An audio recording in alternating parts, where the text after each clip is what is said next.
Good afternoon and welcome back. This is the Ask Avani Show right here on Sometro Radio. I am speaking with my very special guest this afternoon, Keith-clizark. Welcome back. Yeah, I'm still here. Thank you so much for giving me some of your time today because, wow, speaking with you, it's fascinating hearing about all the things you've done in the industry and also you giving your views on the industry as it is, as it was, as it is, and hopefully as it could be in the future. I'd love to ask you, have you ever done A&R artist development in the traditional sense? I mean, because I'm sure and I've seen that, you know, you have a lot of artists that want you to check out and critique their music on a regular basis because of your music industry connections.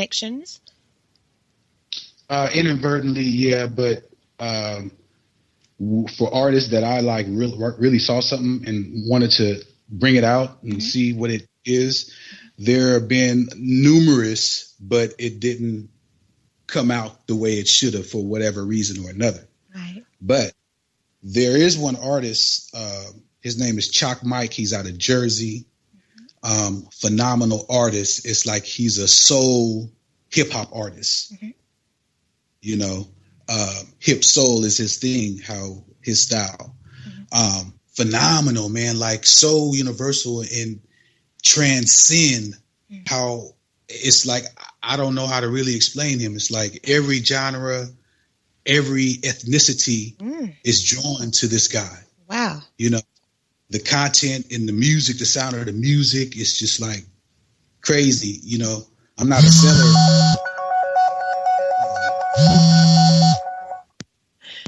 Sorry about that. That's okay. That's fine. I'm not a seller, but you know, you guys can look Chalk Mike out.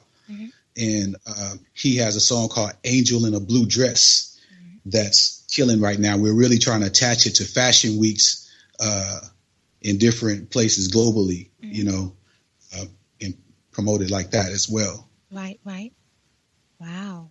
So there's more artists that you are going to be exposing to the world from your stable as a producer as well. Yeah, that leads me into, you know, Project Voltron. It's a documentary I'm 95% done with in editing, and I'm moving so much I got to shoot my segment, but all the other pieces are there. And Project Voltron is really my album, but it's featuring the producers that I signed to my production company. And, you know, as I travel throughout the States, I run into innovative, you know, MCs that I really like. I'm like, okay, let me do an album and introduce them to the world. But not just, you know, like, here, world, here's music. No, I needed a visual to show the whole process, not only putting this album together remotely, me being here on the West Coast and everyone else is in different states, but it shows the mindset of the MC, of the artist. You know, you see why they write what they write. You get to see their environment, how they get down, how they kick it with their people, you know, how they formulate the magic in the studio. You get to see like inadvertent conversations of like I may have just gotten a beat from one of my producers and I did the concept, and me sending that over to the artist and explaining the concept over the speakerphone, you know, what it is and why we're going in this direction, because all the songs are going to link like a movie. Right. So it get them receiving instructions and actually writing and going in, and I think that's a good look as opposed to just putting music out cold turkey. Like, like, who are you? You know? Yeah. Like, but it's so cool because it means that it's going to encapsulate for you as a producer, as a video and film director. It's almost like I don't know, let me call it a rapumentary. And you can kind of say that. Yeah. Like this album, the making of this album, yeah. Yeah, because it's like, if people get to see the visual, like you say, that is going to be so cool, because then it really helps them to connect with an artist that they haven't heard of, that they could really get to know and love. And it's that instant, isn't it? You know, that they can connect with. Like they hear the music, they see the artist, bring that together straight away. And, you know, as you say, that's another way magic is born. Absolutely. So yeah, I'm really happy about this project. It's been about a year in the making, and I'm moving around so much to where I had to clear like the next month, like a block of a week at a time to just like really finish that up on both sides, because it's a challenge not only with the editing or the visual, I got that soundtrack where I got to mix it and all that stuff. It's crazy. Yeah, it's a lot of work. Yeah, but it's getting done. Done. We know it's getting done, definitely. Now, I really want to ask you about this. You are an RIAA certified diamond music producer. Please, can you put that into perspective for the listeners out there? Because that's rare, and it means that you've sold over 6 million copies with worldwide sales and over 12 million copies. I mean, please, there's going to be millions of artists out there who want to know if you can just share a little bit about just what it really takes to achieve that type of success. The top of your question is what it is. It's a certification, RIAA. They certify when a record goes gold or platinum or multi-platinum. They certify it via the sales. So they send the plaques out. But with me, it's 6. All of my production credits with the different people I produce, it was like 6.5 million domestically here. But globally, it was over 10 million. So once you get to like 10 million, that's considered like diamond. Wow. Anything over 10 million is considered diamond. So here on the West Coast, I'm in a elite class of diamond producers. Absolutely. Congratulations. Thank you. Yeah. Wow. I mean, that's amazing, because I don't think a lot of people can really conceive that. Like, do they really understand, just how much time and effort and work and, years has gone into you doing this over that time with all these different artists and all the music you've produced and all the work and all the mixing and, it's a lot, So. Yeah. And what's funny is it wasn't until I got this one, this one that has all of the projects that totaled this amount that they sent to me. That's when I reflected and it hit me. And, not to be soft, but it almost brought tears to my eyes because there's a story behind each of those plaques, and it's like the tears was because I didn't celebrate in the moment. I was always on the grind. I was so focused that I didn't really get a chance to really, really celebrate, like other people. But in that retrospect, at the same time, the creator set it up for me to be like that, because I could have been over the top. I could have been strung out on drugs. I could have been with this music industry, but it kept me so humble and at a level to where I didn't get caught up on that. And I got a chance to experience all of this and come through with my soul intact. Wow. You feel me? Absolutely. Because I look back, because I had so many stories of people who lost them, trying to get fame, trying to be a part of this semi-wicked industry,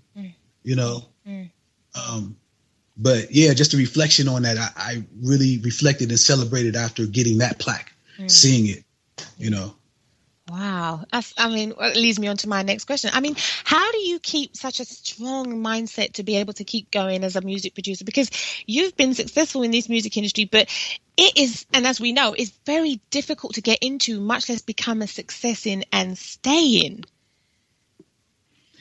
Yeah, it's a thing. It was synchronicity. Like I said earlier, it's like, man, it was something in the water in Long Beach, because it produced, not only top athletes. Like my high school I went to, Long Beach Poly, is still the number one planet for producing, athletes for the NFL and for the baseball and all of that, and producing people like myself and Warren G and Snoop, and a host of others. It was something about Long Beach, and I think that has just, I don't know, man, just being there at that time and space covered me with something that allowed me to succeed. I mean, I'm fighting for the words to really convey what I'm trying to say, but it was an energy, it was something there that was a part of my success too. That helped me with my success, like connecting all these peoples and things. Because I say I couldn't have made it happen if I tried to. Right. But how things fell into my life and fall out of my life, and being able to recognize, things like that, it helped me get to the next level, level, because this will make you want to kill somebody. Ooh. And be level-headed. I mean, I just got to keep it 100% funky. Being level-headed, prevented that. Right. Just being covered in that energy, you know what I mean? I went through, it's like, how can you go get in? It's like you can't play in the mud and expect not to get dirty, which a lot of people do. Absolutely. Yeah. It's about how you handle it, So I always kept a calm head and thought first before I reacted. Right. And let me emphasize on that for all the young producers and just in life. Think first before you react. That's across the board with anything. Right. It's like, here's the thing. I always ask myself, when I think first, I say, can I accept what's the worst can happen? If I can accept what the worst can happen, then I'm all in. Absolutely. If you can't accept it, don't do it. Oh, yes. Words of wisdom, people. I hope you are picking up on that today, because that is a thought process. And like you say, take the time to think before you react, because how you react is not what happens to you, but how you react that may determine whether it's an okay outcome, a bad outcome, or a really, really good outcome. Right. It's like, ask yourself, like, man, I'm free right now. I'm not in a hospital. I'm not shot or stabbed right now. Man, I sure would like to keep it like this. Yeah, absolutely. Oh, my goodness. Wow. I mean, you said that your success is also as a result of having conversations with some of the most well-known and successful people in business, such as Russell Simmons, Quincy Jones, Dr. Dre, Leo Cohen, and Ted Fields, for example. Please, can you tell us some words of wisdom that they have shared with you? I mean, there's a name on that list that not there. It probably should be updated, but Suge. Suge Knight. It's like the industry, they painted him to be this beast, and maybe he was.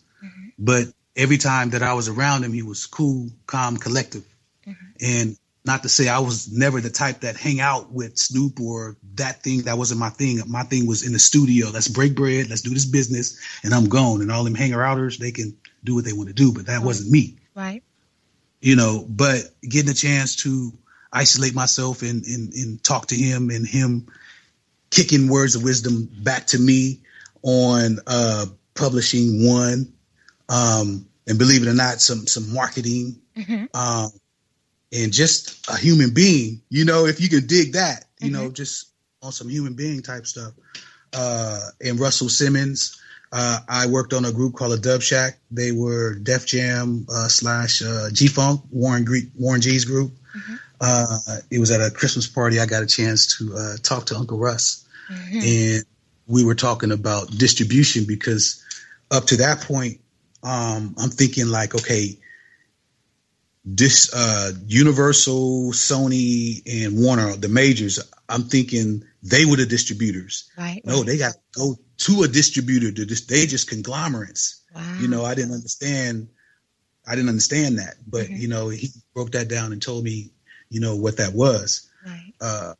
And that was profound, that knowledge. And it took years really for it to all the way sink in. And and Leo Cohen's got a chance to talk with him around the same period. One of the group members in this particular group who was signed to them, the Dub Shack, they were out of Long Beach, by the way, and friends. And that's how I really got connected to doing production. One of the, I won't say his name, but got into a lot of legal trouble to where Lior, he actually had to come out and, holler at him. And it's crazy. This group member knew Lior was hot, and I'll never forget this. Lior, he came through, and I was going through some music with the group member, and Lior wanted to holler at him. And they were going out, and he's like, man, I want you to meet the producer of the song that you like, blah, blah, blah, blah, blah. He's like, I just want to talk to you. And he says, plus it's he had a little Carrera Porsche. It was only a 2-seater. So he knew what he was. But after that, I got a chance to talk to him. He said he liked what I was doing, and he was like, he liked the G-Funk sound of the West Coast, obviously, because he was signing it. And at that time, when Warren G came out with the Regulator, it kind of saved Def Jam. Wow. You know what I mean? It brought Def Jam back to life. If people don't believe that, go do your research and do your